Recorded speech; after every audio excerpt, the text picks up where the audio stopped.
Since my, third appearance on Tim Pool's show, that right-wing podcast, doing some debates recently, that means a lot more MAGA rage towards me, which I don't get. I feel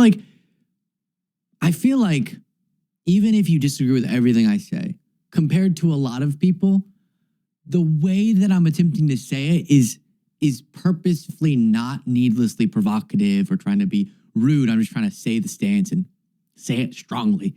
But been getting a lot of MAGA rage. So you'll see the guy in a second that I just showed on the screen. But first, let's go through some reaction videos we've seen to this debate. Bring the Asteroid is the channel that did this one. In this video, Tim Pool debates woke fruitcake Luke Beasley. Unsurprisingly, Luke Beasley and some nerd he brought with him argue that Donald Trump is a fascist, and Tim Pool, along with Andrew Wilson, respond accordingly. What is fruitcake? I've actually never heard that before. No comment. I have a guess, but I'm fruitcake. With that, let's watch Tim Pool once again crush the dreams of this little lady, Luke Beasley. The recounts had concluded, and he was trying to get not let's have two standing by because we don't know how this recount's going to go, but from 7 states that we know the outcome of, but I'm making false claims of fraud on them, I'm going to get Pence to keep me as president by accepting fake electors. Tim, for a second, because we're supposed to be debating them, I think, could they also try to defend this stance? Yeah, because you're comparing an apples and oranges thing as far as I'm concerned. That was silly. Yeah, like if a court decided in one of the 5 or 7 states that Trump tried to peddle the false elector scheme, that if a court contested the Democratic slate of electors, then I think you would have an apples to apples comparison. But that's not what happened. Yeah. In none of the 7 states. And it wasn't close enough to where they didn't know which way it was going to go. Right, there was no actual ambiguity. Yeah. Andrew, anything? Myron? Well, what's the argument here? This is apparently me, a little lady, based on his description, having my dreams destroyed. I'm kind of loving it. Well, And why did you stop before the rebuttal, though? Mainly just me making some points about their whataboutism. Why is this where he started? I mean, that wasn't Andrew's point, though. That was Tim's point. You would wait for Tim to respond. Tim brought up the Hawaii thing, right? Or is it fascism? Or because you guys went into a whole other tangent. You guys went, I don't know if you guys, it started with fascism, but we went into Kennedy election in 1960s. I'll explain. One of the key tenets of, again, I know you'll get really triggered, so I'm trying to stay away from that particular term, but we can say fascism, authoritarianism, Is based. I don't know what anti-democracy. It's pretty fucking based. I don't know what the issue is, baby. Is that legitimate or a joke? Because we can go into that. That'd be interesting. I mean, we can go. Now something you want to talk about fascism. One of the key tenets is rejecting democratic principles and the democratic process. According to who? But fascists don't think that they lost the election. They don't care about the election. They rigged the election. That's not what Trump did. Trump thought that he had a rigged election. So if you thought that the election was rigged and you thought that a legitimate election never occurred, that wouldn't exactly fit the bill, though, right? According to every single fascism scholar ever and the definition. According to everybody, I'm right and you're wrong. Yeah, great argument, Luke. Okay. Do you mean according to who, like what determines the democratic processes? No, I'm asking according to who. Yeah, sure, read it. Yeah, go ahead. If you like watching videos like this one, like and subscribe. We'd really appreciate it. Let's get back to the video. Good reminder. If you like these videos, like and subscribe. So far right authoritative. No. So then what? This is, I gotta watch more of these videos. Tim Pool tears into woke lunatic who stepped back into the fire. These are, and then he plays a clip where I think Josiah and I are perfectly explaining what our point was on that. And then he's like, yeah, like and subscribe, just got crushed. Wow. Okay, and then is this the same guy? Bring the Asteroid. Yeah, another moment from the same guy. Jaden put this together, so I'm watching these for the first time. I say this in every other video. Andrew's so right. He nailed it on the head. People like Luke Beasley don't want to get into hyper-specific definitions so everyone's clear on what they're talking about. Their strategy is to keep things vague because it helps them make their point. If you get it. He is correct about that. It is a shit lib strategy 100% to just speak in the sort of vague generalities all the time. So that way their position can be anything. It can be everything and anything. It can move around. It doesn't matter. You can shift the goalpost and dodge and pivot and just dance around the topic. 100% he's right about that. Into the specifics, all they really Now I can tell why he doesn't show his face, because he should be ashamed of the points he's making. What? I don't want to get into hyper specifics. I was saying I don't want to do a label debate over the term fascism. I want to see if you can defend the hyper specific things Trump did, the things I take issue with. That was the whole argument. I explained that more. This is stupid, though. That's stupid. You called him a fascist. Someone challenged you on your characterization of Trump as a fascist. Someone challenged you, so you should defend your position. Luke, this is not complicated. I didn't really want to get on a semantic thing about the definition of the word. Shut the fuck up, you weasel. Yeah, you weaseled out of having to defend your stupid fucking point. Different video. You can go check it out. I did 2 videos on this debate. Okay, then I made, and let's see. Here it is. I made this video. I won't show the whole thing, but I made this video going to a grocery store. It was a joke about how MAGA dishonestly portrayed egg prices in a way that missed the structural pandemic-related reasons that prices went up, to blame it on Biden when that didn't make sense, and he was actually handling it pretty effectively. And so on day 1 of Trump's presidency, we did this. We are here at Giant in Washington, D.C. Tonight, you know how it is, normal Monday night, making a charcuterie board. That's not the right word. A Epicurean array. Was that it, Jaden? Was that what we were going to... No, I think it's a gastronomic... No... amuse-bouche assortment. And of course, as we all... Luke, you're not funny, bro. You're really not funny. All know, you need eggs for that. And so we're here to get some eggs. $11 for this. It's Trump's America. Was it crudité? Is that what we're making? Whatever. Of course, you need a bag of ice. I mean, I know this is supposed to be a joke or whatnot, but what is the joke even supposed to be? Were people claiming that prices were out of control on Biden's first day in office? No. People were complaining about prices years into Biden's presidency. $6. I could go pour some water on the pavement right now and make ice, and they're going to charge us $6 for it. Thanks, Trump. Next. Okay, so we go through that whole thing. We did a video about it, but a guy named Steve Kramer said Luke is cringe. You can show this, Jaden, and posted this video. This is why no one takes you motherfuckers serious, is you say stupid shit like this. Now, I know you're trying to be funny, but it's not funny. It's just fucking dumb and cringe. He's right. What about all those people who said it was funny when they watched it? They're lying. Those people are lying to you, Luke, because they agree with you politically. That's why. I seen you get owned repeatedly on Timcast. I hope you go back and get owned on Timcast. In fact, I would love it if you try to debate me, because I'll fucking destroy your little punk ass. What? Why do I do it to deserve this? You little punk ass. You want to increase my healthcare benefits? Bro, I can't stand the way your hair looks, by the way. But anyway, like, yeah, dude, like, obviously you're going to get heat when you post shit like that on the internet, dude. I mean, it's going to happen. You loser. Oh, you think that when I retire, I should have really good Social Security benefits? Ugh, gross. Hey, Luke, what percentage of your broadcast time is spent discussing those issues compared to doing Orange Man bad content, Luke? Tell me, please. I want to know. Well, I'm just trying to help you, my man. Gosh, gracious. Yeah, and as you can see, when he says getting owned on Dimple, you saw the example that the last guy cited. You can make the judgment. I don't know.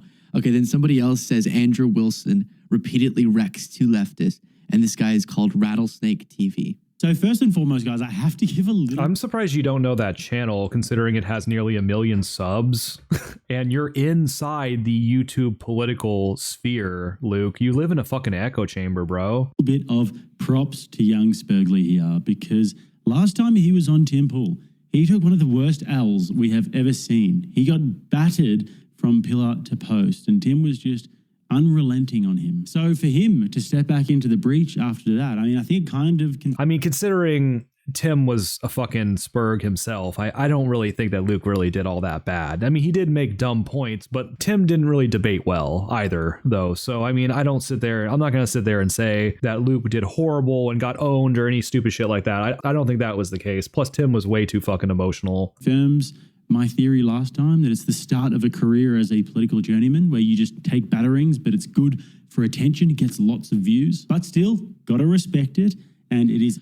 So you've watched, and we've done numerous segments, the moments that he's characterizing the way that he is, but it's so weird how, and this is why these debates, I don't know how valuable they are, because whenever I'll do one of them, I'll go and see YouTube videos and Twitter videos and stuff where the same clip is circulated and a bunch of the captions are Luke Beasley destroys Trump supporter. And yeah, those would be the brainwashed shit libs that follow you. Yeah. And then the people who don't follow you are the people who say stuff like the rattlesnake guy is saying. A bunch of them are Luke Beasley gets destroyed, right? Same moment, opposite takeaways. It's so fascinating. It's so fascinating that people disagree with each other on politics. This is brand new, riveting stuff here, Luke. Good job. And a little concerning that you can see the same thing and totally see something different. We think differently about it, but yeah, I 100% agree with that. He also said, I have a theory that Luke's trying to start a career doing these. Jaden pointed this out to me, and I don't mean this at all in like, oh, look, size, because I understand it. It's just cranking away, and he has 760,000 subscribers, so that's super impressive. But Jaden's point was valid, which is it's kind of a strange point to make about a bigger channel. That he seems like... Again, dude, he's doing the dick measuring contest thing. My channel is bigger than yours. Like, dude, nobody cares. He's desperately trying to go out there and make a career of doing these sorts of debates and being a journeyman. No, our show. Yeah, I mean, I don't think everybody had a channel like David Pakman, who's been on YouTube since the beginning, to help, propel their career forward, Luke. Like, not everybody had that. Some people had to start from the bottom up. Well, and so it's weird. I'm not starting a career right now. It's been going for a little while. But then the next guy that Jaden found was this one. And I think he's saying, I'm trying to figure out which perspective he's coming from. Luke Beasley and pondering politics absolutely bomb. At least the introduction of a debate on Tim Pool's channel, The Culture War Show. And why I'm doing this video is to again illustrate the problem with being a propagandist like these two guys are, the problems of being a partisan like these two people are. Their partisanship allowed them to fall into an easy trap, right?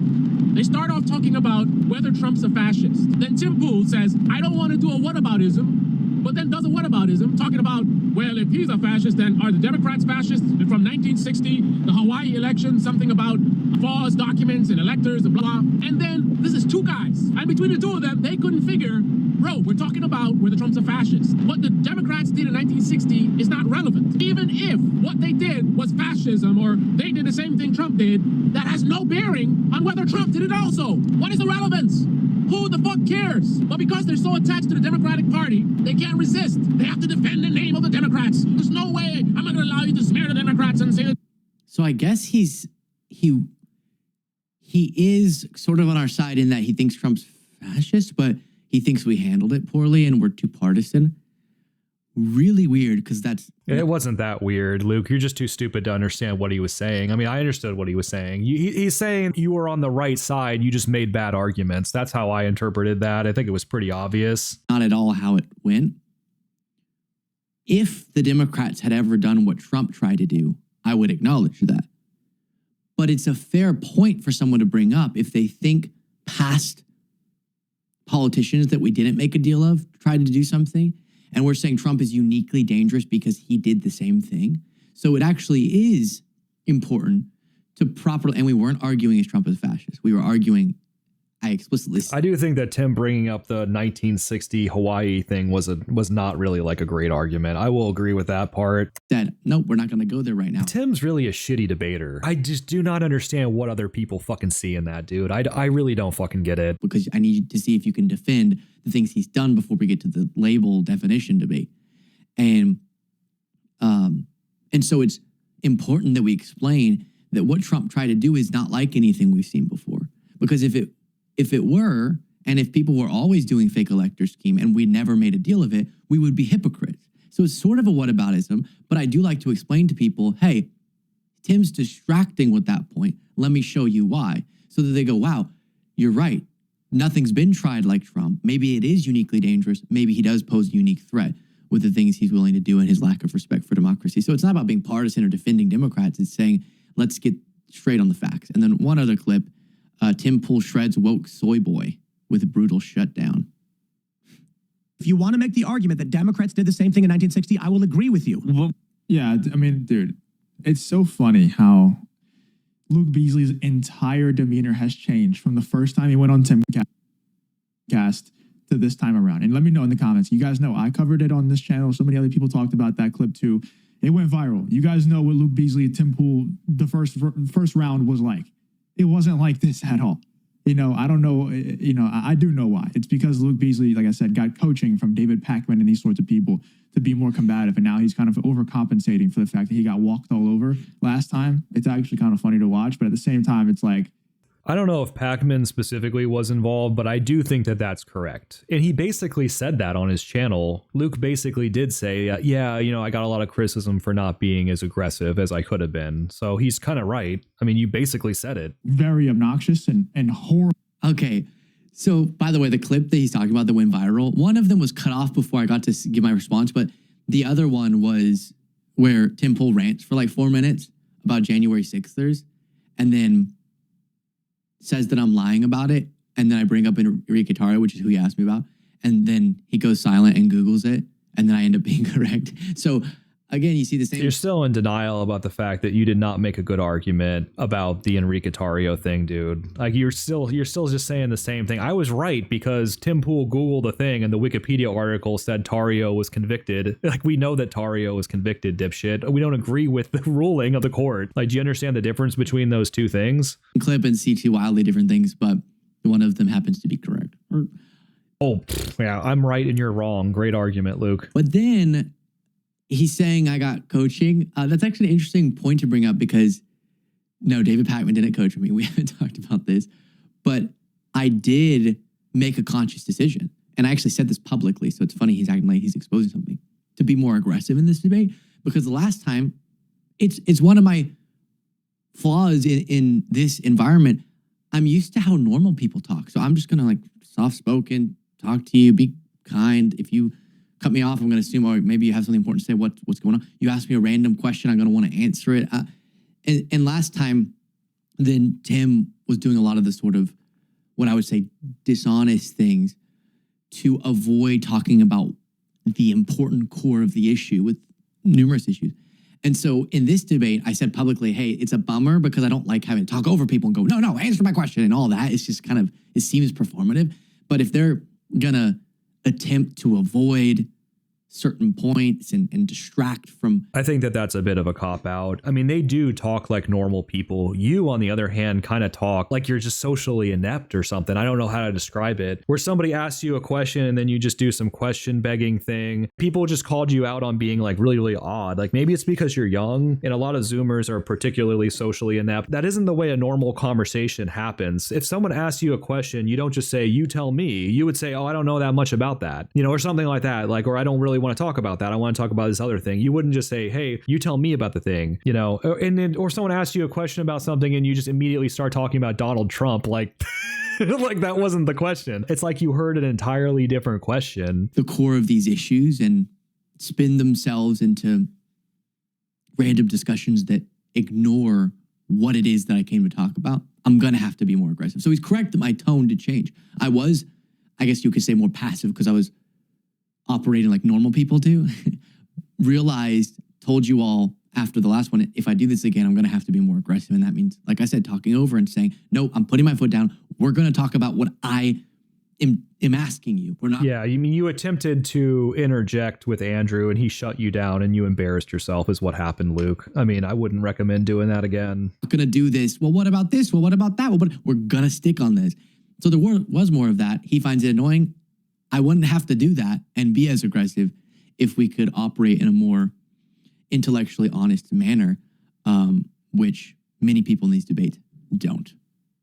So there's the feedback we've been receiving, and it's always fascinating to watch.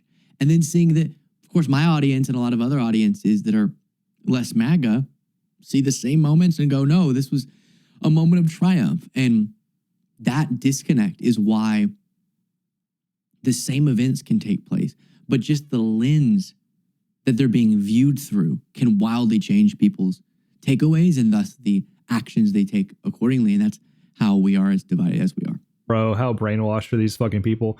You made Tim Pool and his neo-Nazi alt-right buddies look like complete ignorant dog shit. Way to have giant balls and stand up to a group of 4 dudes.